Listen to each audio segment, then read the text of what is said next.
Hello प्यारे बच्चों, welcome to your favourite channel study guys. तो आज मैं आपके लिए आपके सिविक्स चैप्टर 5 पार्लियामेंट इंस्टीट्यूशन के नोट्स लेके आया हूँ, जिसे कि मैं अभी आपके साथ आपको एक्सप्लेन कर दूंगा और उसके बाद एक शॉर्ट वीडियो में इसके कंप्लीट नोट्स के आपको वीडियो शेयर कर दूंगा, जिससे आप वहाँ से भी इसे इजीली लिख सकते हैं। तो सर चलते हैं अपने चैप्टर के एक्सप्लेनेशन की तरफ। तो सबसे पहले हमें कुछ इम्पॉर्टेंट टर्म जिनके मीनिंग हमें जान लेने चाहिए, इम्पॉर्टेंट है। तो सबसे पहला है parliamentary. Parliamentary it means related to parliament, okay. And then institution a group of people having some rule. जैसे कि आप देखते हैं कि पार्लियामेंट में जितने भी पीपल कैबिनेट ऑफ मिनिस्टर या मिनिस्टर होते हैं, उन्हें कुछ रूल फॉलो करने पड़ते हैं। उन्हीं पीपल्स को हम लोग बोलते हैं institution. Parliament is an institution. Parliament को भी हम लोग इंस्टीट्यूशन बोलते हैं क्योंकि उसमें एक रूल फॉलो हो जाए। Compositions of parliament of India means something about the parliament of India, क्योंकि इससे कई बार 2-3 मार्क्स के क्वेश्चन बन चुके हैं, इसलिए मैंने इसे लिख लिया है। The parliament is the highest law making body and the legislature of our country. It comprises of the President of India and the two houses of Lok Sabha lower house and the Rajya Sabha upper house. The Lok Sabha is also known as the House of People, while the Rajya Sabha is also called the Home of State, as it is formed by the states and union territories. The Lok Sabha is more powerful than the Rajya Sabha.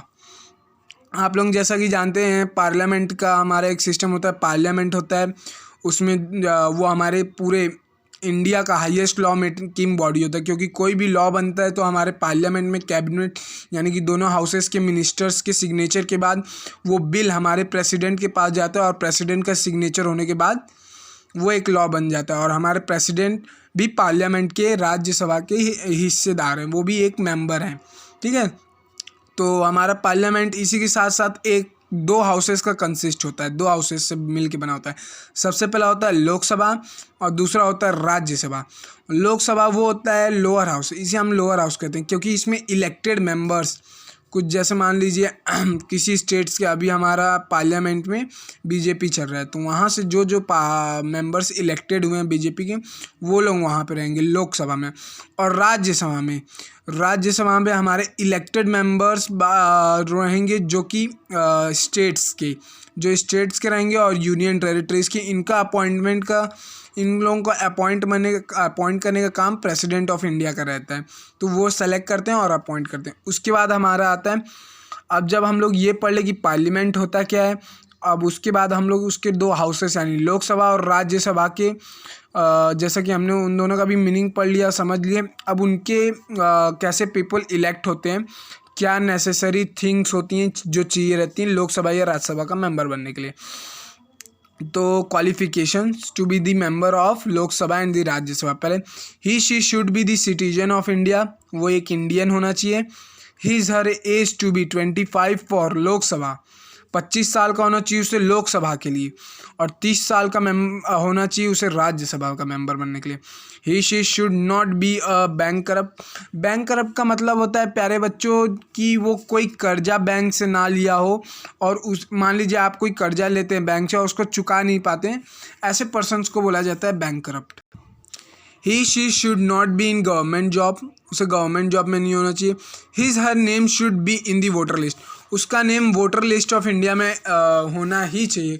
अगर आपका name voter list of India में नहीं रहता है तो आपको एक Indian होने की परमिशन नहीं मिलेगा, और मतलब कि नागरिकता नहीं मिलेगी कि आप पार्लियामेंट के किसी भी हाउस में आप जा सके। इसलिए आपका नाम आपके वोटर लिस्ट में होना चाहिए, ठीक है।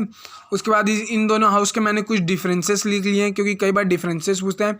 Lok Sabha it is called the people house, जैसा कि मैंने बताया यहाँ पे इलेक्टेड मेंबर होते हैं, जैसे कि मैंने एग्जांपल दिया था बीजेपी का। It is called the house of state, क्योंकि यहाँ पे स्टेट और यूनियन रहे, क्योंकि यहाँ पे प्रेसिडेंट ऑफ इंडिया स्टेट्स और यूनियन टेरिटरीज से पर्सनस को अपॉइंट करते हैं। It is more powerful house, it is less powerful house.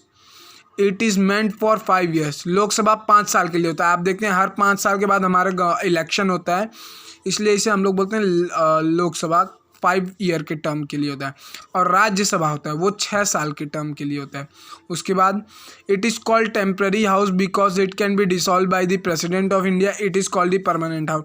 जो हमारा लोकसभा होता है, जैसे मान लीजिए बीजेपी अभी लोकसभा है ना, तो हमारे प्रेसिडेंट ऑफ इंडिया हैं, वो चाहें तो रूलिंग पार्टी को गिरा के वापस से इलेक्शन करवा सकते हैं, लेकिन ऐसे केस में उनके पास एक बहुत ही स्ट्रॉन्ग क्वेश्चनिंग पार्ट होना चाहिए, जिससे कि वो रूलिंग पार्टी को गिरा रहे हैं।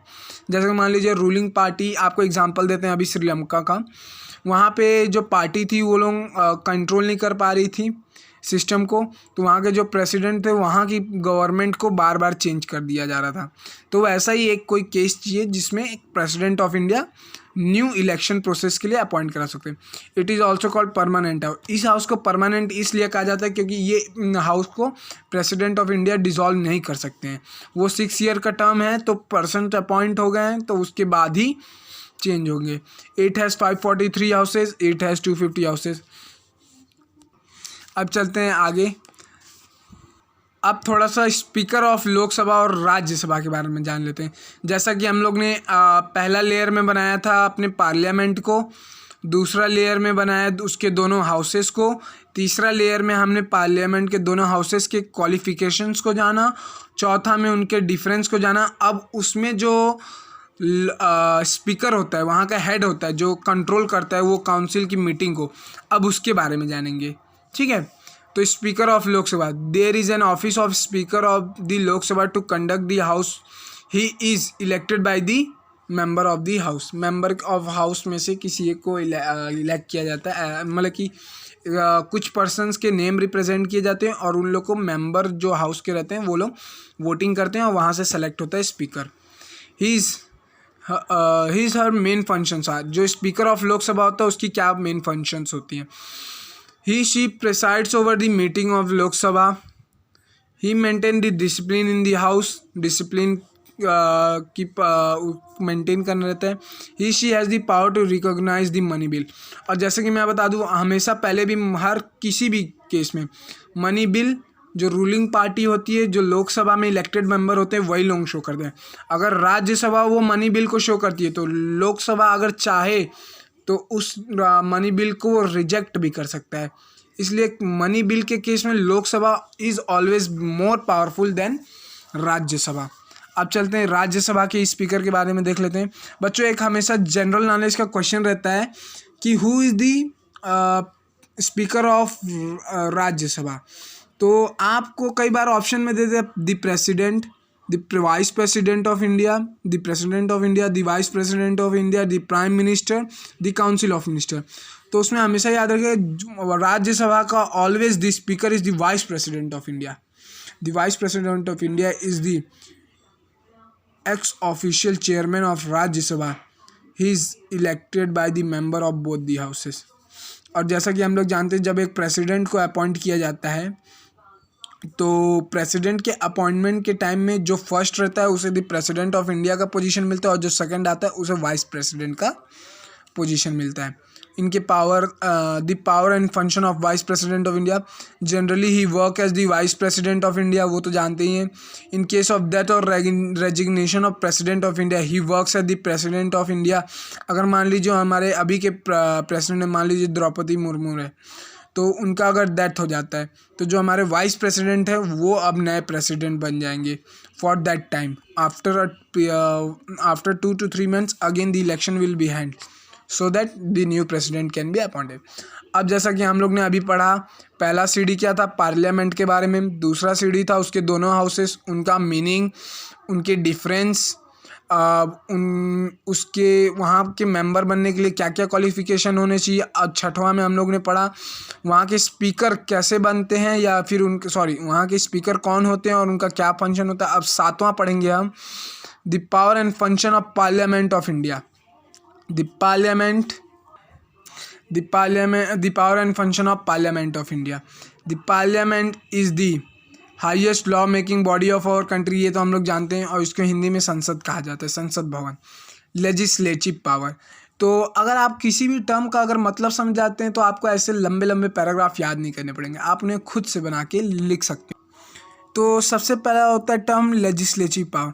कहीं पे भी किसी तरह से रूल बनाने को एक लेजिस्लेटिव पावर का डेफिनेशन दिया जाता है। The most important function of the parliament is to make laws. Enact का मतलब होता है make. On the union list, the concurrent list and the residual list. हम लोग ने लास्ट ईयर में पढ़ा था क्लास 8 में, यूनियन लिस्ट किसे कहते हैं, कंकरेंट लिस्ट किसे कहते हैं और रेसिडुअल लिस्ट कहते हैं किसे कहते हैं। A bill has to be pass through 3 readings. 3 reading कैसे होती है? सबसे पहले रीडिंग में मान लीजिए लोकसभा एक लॉ बना रहा है, तो लोकसभा के मेंबर फर्स्ट रीडिंग में उसे अप्रूव कर देते हैं। सेकेंड मीटिंग में क्या होता है कि फर्स्ट मीटिंग में दोनों हाउसेस का जॉइंट मीटिंग होता है, ठीक है। और सभी लोगों को फर्स्ट रीडिंग में, ये मान लीजिए मैंने एक स्लिप है, इसमें ये लॉ है, सभी पर्सन्स को मैंने दे दूंगा, डिस्ट्रीब्यूट कर दूंगा लोकसभा और राज्यसभा के मेंबर्स को। अब उसके बाद जो सेकेंड रीडिंग यानी कि सेकेंड मीटिंग होगी, जो नेक्स्ट डे में होगी, उसमें सभी लोग उसमें आर्ग्यूइंग करेंगे, क्वेश्चन करेंगे कि ये लॉ ऐसा होना चाहिए था, ये ऐसा होना चाहिए, इसमें ये मिस्टेक है, उसको सेकेंड रीडिंग करते हैं। और जब दोनों हाउसेस का अप्रूवल हो जाता है सेकेंड मीटिंग में, उसके बाद वो थर्ड रीडिंग के लिए प्रेसिडेंट ऑफ इंडिया के पास जाता है। जब प्रेसिडेंट ऑफ इंडिया उस बिल यानी कि जो बिल पे साइन कर देते हैं, तब वो बिल लॉ बन जाता है। A bill has to pass through 3 readings. Ultimately, it's sent to the President of India for his consent. Thus, the bill turns to law. अब देखते हैं next, the executive power. Executive powers means to control over the council of minister. How the parliament controls means discipline purpose के लिए.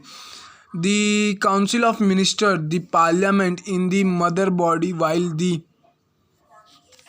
the councils is its offsprings, यानी उसके बेटे की तरह, और पार्लियामेंट मदर की तरह। Parliament controls on the executives by 2 ways. By asking questions, it is of 2 types.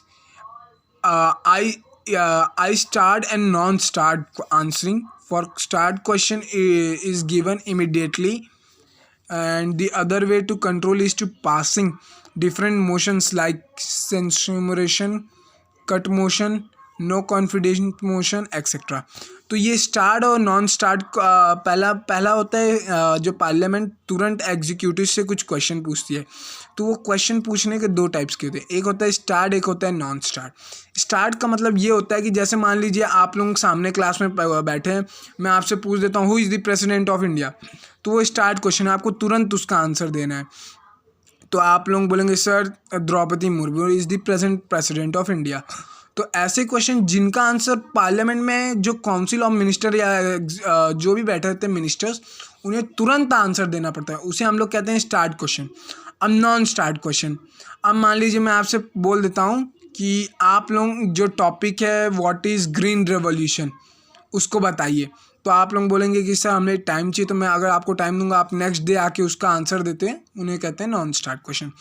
अब दूसरा तरीका होता है कि कुछ मोशंस पास करते हैं हमारी पार्लियामेंट, तो वो कुछ मोशन से सेंसिमरेशन, cut motion, no confidence. Cut motion क्या होता है कि जब इनडिसिप्लिननेस हो जाता है, तो जो हमारे स्पीकर बैठे रहते हैं वो किसी भी तरह वो चाहे तो मीटिंग को क्लोज कर दें या फिर उस पर्सन को वहाँ से हाउस के मीटिंग में से बाहर निकाल दें, जैसे आपको कई बार पनिशमेंट मिलती है और आप क्लास के बाहर चले। तो ऐसे मोशंस पास होते हैं, तो आप 1 या 2 मोशन लिख दीजिए, इसमें से आपका हो जाएगा। अब आता है फाइनेंशियल पावर, और जैसा कि मैंने अभी बताया कि हमारा जो भी मनी बिल रिलेटेड होता है वो हमारा लोकसभा में पास होता है, और लोकसभा हमारा किसका पार्ट है, पार्लियामेंट का पास है। तो फाइनेंशियल पावर भी हमारे पार्लियामेंट के होते हैं। The parliament is the chief pattern of the Indian finance, it is the care taker, the council of minister can't spend a coin without permission of the parliament. It passes the budget made by the council. It can also pass the cut motion. To control the council, it can impose new tax. जैसा कि मैंने अभी बताया, हमारे parliament के पास money power रहता है, और मनी बिल जो भी हमारा होता है वो हमारा लोकसभा में रिप्रेजेंट होता है पहले, लेकिन लोकसभा में आने से पहले उसको पार्लियामेंट में सिग्नेचर लेने पड़ते हैं, उसका परमिशन लेना पड़ता है। अब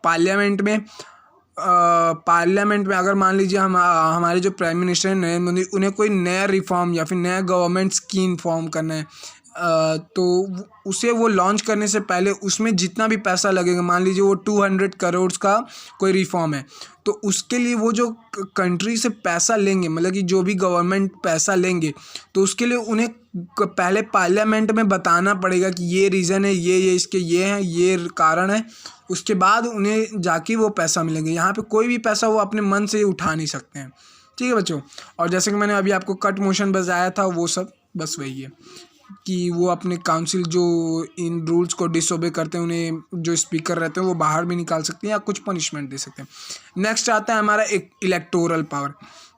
the parliament take part in election process of the president of India, the vice president and the speaker of Lok Sabha. जैसे कि मैंने बताया, पार्लियामेंट में जो मेंबर्स होते हैं काउंसिल ऑफ मिनिस्टर, वही लोग प्रेसिडेंट ऑफ इंडिया को इलेक्ट करते हैं वोटिंग सिस्टम से, और वाइस प्रेसिडेंट और स्पीकर्स को। तो ये है हमारा। अब आता है next topic, the judicial power. The parliament exercise some judicial power, also it has power to remove the जजेस of the Supreme Court and the High Court of India. जैसा कि हम लोग जानते हैं, हमारा parliament highest law making body है। तो जो हमारा सुप्रीम कोर्ट और जितने भी कोर्ट्स आते हैं, हाई कोर्ट, डिस्ट्रिक्ट कोर्ट्स, ऐसे जो भी कोर्ट्स आते हैं, वो सब हमारे हाई कोर्ट के, हमारे पार्लियामेंट के अंदर आते हैं। अगर मान लीजिए किसी जज को हटाना है, जज को हटाना है सुप्रीम कोर्ट का, तो उसके लिए हमें पहले पार्लियामेंट में उसके लिए क्वेश्चन आस्क करना पड़ेगा। उसके पीछे हमें एक रीजनेबल क्वेश्चन देना पड़ेगा, और उसके बाद द प्रेसिडेंट ऑफ इंडिया जैसी साइन कर देंगे तो वो जज वहाँ से रिमूव हो जाएगा। तो हमारा नेक्स्ट टॉपिक होगा, जो कि हम प्यारे बच्चों पढ़े होंगे नेक्स्ट क्लास में। ये हमारा पार्ट 1 वीडियो है। नेक्स्ट क्लास में हम लोग पढ़ेंगे the council of minister headed by the prime minister, और power and function of prime minister of India. तो आई होप प्यारे बच्चों आज का वीडियो आपको पसंद आएगा, तो प्लीज़ अपने फेवरेट चैनल को सब्सक्राइब करना मत भूलिएगा। थैंक यू प्यारे बच्चों।